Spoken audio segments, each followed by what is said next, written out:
involving programming, Arduino, Scratch, making, just making stuff, building stuff. Now, and sometime last year I was involved with a wonderful project called HacKIDemia. I think later Steph will touch on that. Now, that project was really something that allowed us to work with kids. How do we involve makers as well as children? And how do we bring them together so that they could learn and learn to love technology, working with technology, hacking stuff, building stuff, creating stuff, just for the fun of it. And that is really an amazing project. Now, but one of the questions that I always have would be, what happens after the workshop is over? What happens after they leave the science center? What happens after, the fun is over? How do we sustain that excitement? Because we know that the moment they return to school, okay, the passion will drop. Okay? It's given, right? Schooling and learning and fun is opposites. So I have been grappling with this problem. How do we sustain that excitement? Okay? I don't have the answer. I wish I am good enough to be able to provide an answer. Unfortunately, I don't have the answer. But what if we could draw inspiration from sources?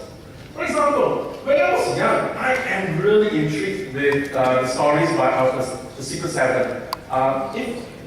Secret Seven was written in the 1950s, but then I was born in the 70s. I read it as a kid. And one of the things I like about it is that a bunch of kids coming together to form clubs, and they have secret meetings in a shed, and they do all sorts of wonderful things to solve problems, right?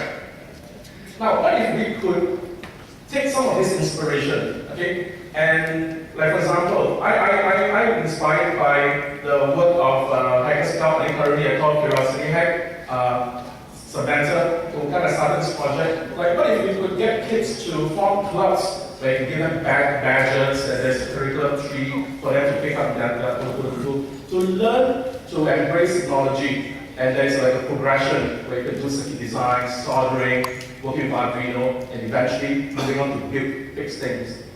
And what if we could draw inspiration from cartoons? Now, I like this cartoon. I guess it is very famous cartoon characters from Japan. It's called the Doraemon. Doraemon happens to be this robotic cat that magically pulls up gadgets and stuff from its pouch. And you notice, like many Japanese characters, this cat doesn't have ears. Because there was a backstory, like someone bit a mouse bite the ears off, and ever since then, this cat is totally afraid of mice or mouse. Right? Now, what if we could kind of draw inspiration from that? Because kids really love that. Kids in Japan grew up seeing these characters. And for me, myself, I grew up watching stuff like MacGyver. Right? MacGyver is again this brilliant American guy who works with the government and doing stuff where he uses scientific principles to build things to get himself out of trouble, right? And I'm not familiar with what kids watch today. Perhaps it is Hunger Games. Okay, perhaps it is Hunger Games. But what if we could kind of like pull this inspiration together and provide a platform, provide something where kids could kind of like combine clubs, secret clubs with hacker, with Japanese anime, cartoon, with this scientific problem solving, and with something that is relevant to kids today. What will it be? Okay? So, sorry, you can't see the picture. Actually, there's some sort of picture. I'm working on this project called the Gumbo Kids. Okay? That is to marry some of this inspiration together, where I'm going to invite children to create things that's related to art, science, and technology. Now, a bit of backstory of how Gumbo Kids got started. In one of the sessions for a workshop, I have a friend named Don. Don is a children's book writer, and one day he approached me and said, I'm going to write a story, and we want to inject some of this maker stuff in children's story. So he got together a friend called Ines, and they kind of like built a story kit plus an activity, where in the story there is a zombie who is attacking a school, and one of the things that the kids in the school have to do is to build what we call a signalizer.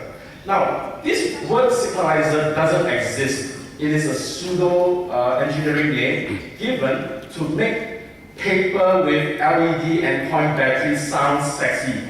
Right? It is a term which we made up. So, but when we say it is a signalizer, kids love it. After reading the story, they would kind of like, there's actually things that they could print. That we will give them an LED, a flashing LED, and a coin battery, which they could put together and build something like a switch. When you really press on the signalizer, the LED will flash. And according to the story, the signalizer is supposed to repel the zombie. Now, and kids really love it, and since then I thought, what if we could do this and try it out and create a fantasy world? And this is what I came up with. So over the last 3 weeks when I was out from, when I left the science center, I was having some ideas with a couple of people. So I thought, what if I could combine these kids, I could combine the Japanese pseudo-science, pseudo-engineering approach in a way to encourage imagination and add on a bit of step on like hacker maker mindset. What if we can do that? And then we know that it's kind of like Secret 7 with MacGyver, with Japanese anime, all mashed up together, and this is what we have, Gung-Ho Kids. Now, I'm crowdsourcing ideas here. My Chinese is not very good. So Gung-Ho means, courageous. In Chinese, I think it's called 勇敢少年团. Right? Now, if it sounds bad for the Chinese, please let me know. Help me to change the name so that you'll sound cool to the Chinese.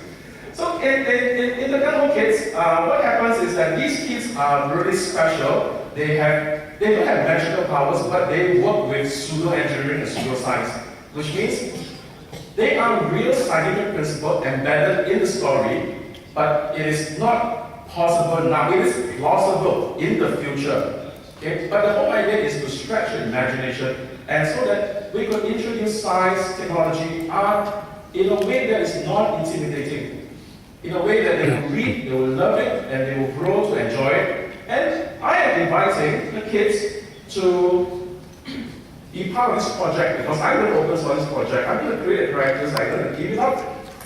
And everyone could kind of build a backstory around these characters. I could crowdsource ideas. If you like to draw, you like to write, feel free to work on this. So that I could kind of like encourage kids to build your own community. If you like Secret 7 and you like to build your own hacker group, go ahead. If you need help, we can help you. We can do whatever we want. That is to encourage them to, be courageous.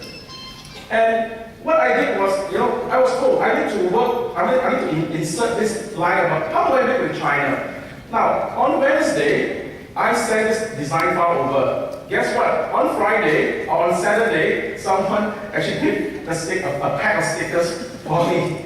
Right? That is amazing. That is amazing. Everything gets done super fast in China, even before I step on China. So if you want those stickers, let me know. I have tons of those. So my proposition is, what if kids can, do this? As part of this project, they could learn, they could draw, write, collaborate, build, and make. What if we could provide this ecosystem for them to do so? And it would be my honor to be able to facilitate this. So if you have any ideas, if you would like to, think that there's certain things I should be doing, let me know. I'll be very happy to talk to you. So thank you.